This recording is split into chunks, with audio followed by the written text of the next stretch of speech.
सबसे पहले तो आप सभी को प्ले स्टोर पे आना है। यहाँ पर आप सभी को सर्च करना है आईआरसीटीसी रेलवे।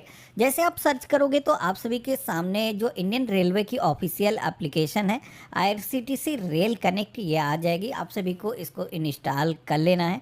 ऐप को आप ओपन करोगे तो आप सभी के सामने ऐप का जो डैशबोर्ड है वो आ जाएगा। यहाँ पर हम रेल टिकट को बुक करना चाहते हैं, इसके लिए जो ट्रेन वाला ऑप्शन दिखाया गया है इस ऑप्शन पे क्लिक करेंगे तो अब आप देखोगे कि यहाँ से हम एक नया रेल टिकट बुक कर सकते हैं। अपनी जो बुकिंग हिस्ट्री है देख सकते हैं, पीएनआर इंक्वायरी कर सकते हैं। इसी के साथ में ट्रेन कहाँ पर है उसकी लोकेशन को ट्रैक करना है तो ये सारी चीज़ें आप यहाँ पर कर सकते हो। तो जैसे कि हम एक नया रेल टिकट बुक करना चाहते हैं, इसके लिए बुक टिकट के ऑप्शन पे क्लिक करेंगे। आप सभी के सामने कुछ इस तरीके का इंटरफेस आएगा जहाँ पर फ्रॉम के सेक्शन में आना है, जहाँ से आप अपनी जो यात्रा है स्टार्ट करने वाले हो। आप सभी को अपना जो स्टेशन है वो सिलेक्शन करना है। इसी के साथ में टू के सेक्शन में वो स्टेशन सेलेक्ट करना है जहां पर आप जाने वाले हो।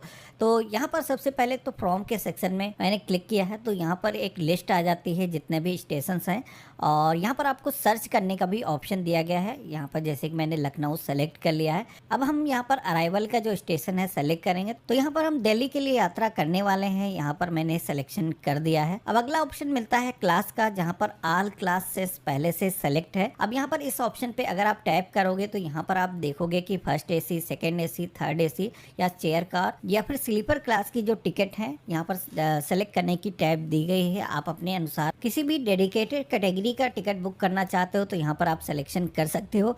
बाकी आप सारे ही ट्रेन में देखना चाहते हो जो भी अवेलेबिलिटी है तो ऑल क्लास का जो ऑप्शन है इसको सेलेक्ट रहने देना है। इसके बाद में अगला ऑप्शन मिलता है कोटा का, जहाँ पर जनरल पहले से सेलेक्ट है। अगर कोई लेडीज़ है या फिर तत्काल टिकट को बुक करना चाहते हो या फिर कोई सीनियर सिटीजन है तो उसको यहाँ पर ऑप्शन सिलेक्शन करना है। तो हम यहाँ पर जनरल जो ऑप्शन है इसे ही सिलेक्ट रहने देंगे। इसके बाद में डेट के यहाँ पर कई सारे ऑप्शन दिए गए हैं, कुछ रैंडम डेट्स यहाँ पर दिखाई गई हैं। इन डेट्स में अगर आप यात्रा करना चाहते हो तो आप डायरेक्टली सिलेक्शन कर सकते हो। बाकी यहाँ पर आपको कैलेंडर का एक आइकन दिखाया गया है, इस ऑप्शन पे क्लिक करोगे तो यहाँ पर आप जो भी डेट में यात्रा करना चाहते हो आपको सिलेक्शन करना है। तो कुछ इस तरीके से मैंने कैलेंडर के ऑप्शन पे क्लिक करके अपनी जो डेट है सेलेक्ट कर दिया है। अब यहाँ पर कुछ टिक करने के ऑप्शन दिए गए हैं जिसमें कि पूछा जाता है कि ये जो डेट आपने दर्ज की है इसको लेकर के क्या आप फ्लेक्सिबल हैं। जैसे कि आप कहीं टूरिस्ट यात्री हो तो आप अपनी डेट को लेकर के एक दो दिन आगे पीछे करना चाहते हो तो फ्लेक्सिबल वाला जो ऑप्शन है इस ऑप्शन पे टिक कर दोगे तो जिस डेट में आप ट्रेन को चेक कर रहे होगे अगर अवेलेबिलिटी नहीं होती है तो नेक्स्ट डेट में भी आप सभी को देखने को मिल जाता। तो काफ़ी काम का फीचर है, इसको आपको इनेबल कर लेना है। इसी के साथ में सेकंड ऑप्शन मिलता है ट्रेन विद अवेलेबल बर्थ वाला। इसमें अगर आप इस ऑप्शन पे क्लिक करते हो तो जिन ट्रेन में जो भी बर्थ अवेलेबल है तभी आप सभी को वो जो ट्रेन हैं शो होंगी। इसी के साथ में किसी के पास में कंसेशन कार्ड है या फिर डिसेबल कोई पर्सन है, विकलांग व्यक्ति है, उसको अदर ऑप्शन सेलेक्ट करना है। बाकी लोगों को इस पर टिक नहीं करना है और सर्च ट्रेन के ऑप्शन पे क्लिक करना है। अब जैसे हमने सर्च के ऑप्शन पे क्लिक किया है तो हमारे सामने कई सारी ट्रेन की जो लिस्ट है वो आ चुकी है। जो भी हमने डिपार्चर अराइवल का जो स्टेशन है सेलेक्ट किया है उसके बीच में जो भी ट्रेन चलती हैं वो यहाँ पर एक पूरी लिस्ट आ चुकी है।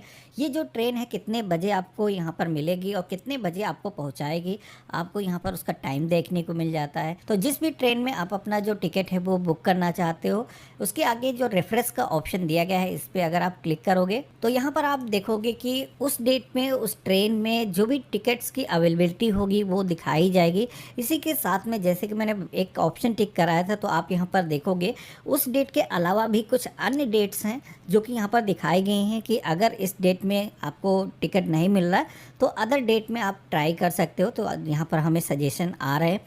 तो यहाँ पर इसी तरीके से स्लीपर के अलावा सेकेंड एसी या थर्ड एसी किसी भी टैब पे क्लिक करोगे तो जितने भी टिकट अवेलेबल होंगे वो आपको देखने को मिल जाएंगे।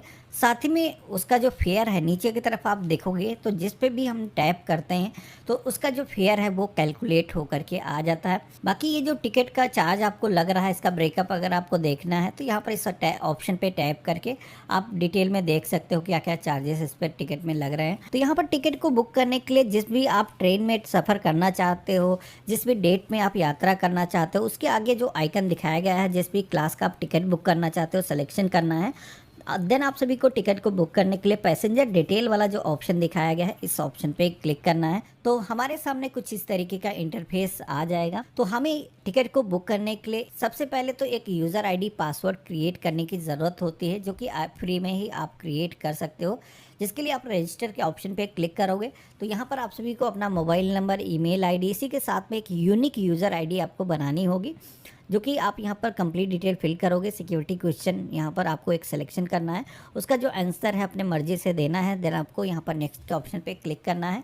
तो यहाँ पर आपके फ़ोन पर इसी के साथ में ईमेल आईडी पर ओटीपी आएगा, जिसके बाद में आपका जो अकाउंट है वो क्रिएट हो जाएगा और उसके बाद में वही यूज़र आईडी पासवर्ड फिल करके आप इस पोर्टल पर लॉगिन हो सकते हो। तो यहाँ पर आप देखोगे कि हमने लॉगिन किया है। टिकट को बुक करने के लिए पैसेंजर डिटेल के ऑप्शन पे जैसे क्लिक करोगे, आप सभी के सामने एक पॉपअप आएगा, यहाँ पर इसको क्लोज कर देना है। तो अब आप देखोगे कि जो भी ट्रेन का आपने सिलेक्शन किया है, आपका जो डिपार्चर अराइवल का समय है और डेट है, वो सारी डिटेल आपको यहाँ पर देखने को मिल जाती हैं।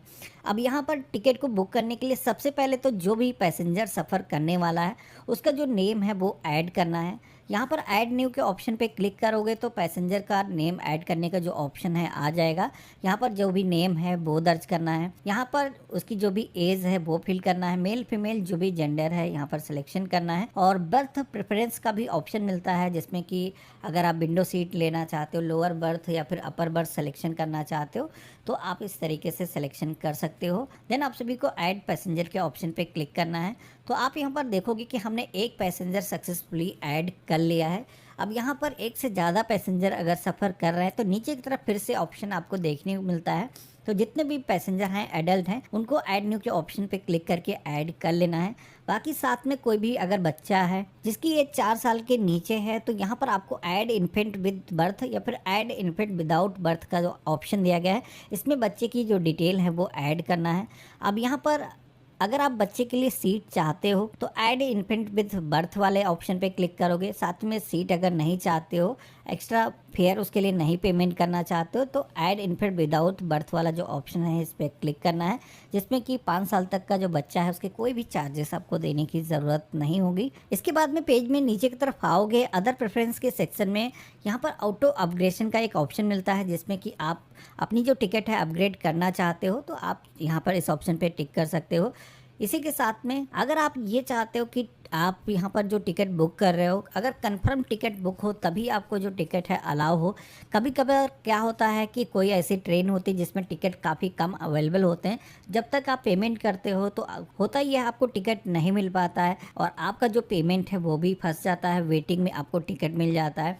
तो ऐसा आपके साथ में ना हो, अगर कुछ ऐसा है, कम सीटें अवेलेबल हैं, तो इस ऑप्शन का आप यूज़ कर सकते हो। अब यहाँ पर आप सभी को पेमेंट करने की ज़रूरत होगी, जो कि आप ऑनलाइन प्रोसेस से ही पेमेंट कर सकते हो। अगर आपको यूपीआई के माध्यम से पेमेंट करना है तो उसका एडिशनल यहाँ पर ऑप्शन दिया गया है। बाकी अगर आप credit card, debit card, net banking, wallet के माध्यम से पेमेंट करना चाहते हो तो पहला वाला जो ऑप्शन है इस पर ही क्लिक रहने देना है। और ट्रेवल इंश्योरेंस 45 पैसे में कराने के लिए इस ऑप्शन पे क्लिक करना है। रिव्यू जर्नी डिटेल के ऑप्शन पे क्लिक करना है। तो एक बार आप सभी को अपनी जो कंप्लीट डिटेल है देखने को मिल जाएंगी, जो भी सीट अवेलेबल होंगी उस ट्रेन में वो भी आपको दिखाई जाएंगी। जितने भी पैसेंजर आपने ऐड किए उनके नेम देखने को मिल जाएंगे। आप सभी को टिकट को बुक करने के लिए कैप्चा कोड जो यहाँ पर दिखाया गया इसको सेम इस बॉक्स के अंदर दर्ज करना है। प्रोसीड टू पे के ऑप्शन पे क्लिक करना है। यहाँ पर आपको यस के ऑप्शन पे क्लिक करना है। अब आप देखोगे कि पेमेंट करने के यहाँ पर कई सारे मेथड आ चुके हैं। जैसे कि हम यहाँ पर डेबिट कार्ड के माध्यम से पेमेंट करना चाहते हैं तो यहाँ पर मैंने सिलेक्शन किया है और यहाँ पर अपना जो कार्ड नंबर है उसकी जो एक्सपायरी है दर्ज करेंगे। बैंक की तरफ से एक ओटीपी आएगा, उसको फिल करेंगे, सबमिट के ऑप्शन पे क्लिक करेंगे। यहाँ पर आप देखोगे कि हमारा जो पेमेंट है वो सक्सेसफुली हो चुका है। पेमेंट होते ही आप सभी के सामने आपका जो टिकट है उसकी जो डिटेल्स है वो आ जाती हैं। ट्रेन का नेम आपको देखने को मिल रहा है। इसी के साथ में आपका जो पीएनआर नंबर है वो आपको यहाँ पर दिखाया गया है। जितने भी पैसेंजर ट्रेवल करने वाले हैं नीचे की तरफ उनका जो नेम है वो आपको यहाँ पर दिखाए गए हैं। ये जो टिकट है इसको आप चाहो तो प्रिंट भी कर सकते हो, प्रिंट करने का यहाँ पर ऑप्शन दिया गया है। आप चाहो तो किसी को भी सोशल मीडिया पर शेयर भी कर सकते हो। यहाँ पर आप देखोगे कि इस पर आप सभी की कंप्लीट डिटेल दी गई हैं। कुछ इस तरीके से आप सभी के टिकट पर सारी की सारी डिटेल्स मौजूद होती हैं।